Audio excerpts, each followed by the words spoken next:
Senator, let me talk to you about that bill for a minute. I don't know if you just heard Senator Lindsey Graham telling me that he didn't think that gun background checks at gun shows and keeping the records of those purchases, the sellers keeping those records, is going to pass the Senate. He said flat out, no, I don't think it will pass. What do you think?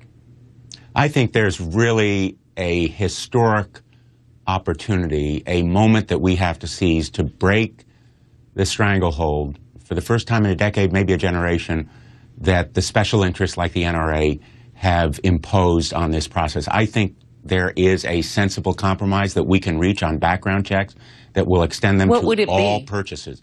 It would include all purchases of firearms, but record keeping that is sensible, imposes no unfair burdens, and no unfair threats of prosecution to people who may legitimately lose those records or otherwise be excusable. So I think there is room for compromise on that measure, as well as on high-capacity magazines. You know, the shock and horror of Newtown is still very much with our nation. It changed us as a people, I think. And you were there, Candy, in the wake of that horror, that Sunday after the Friday, when the unspeakable tragedy of those 20 beautiful children and sixth-grade educators being gunned down by someone who used a high-capacity magazine. In fact, we know now from the revelations of just this past week that he left behind, the shooter in that instance, left behind the smaller capacity magazines and took with him the 30-round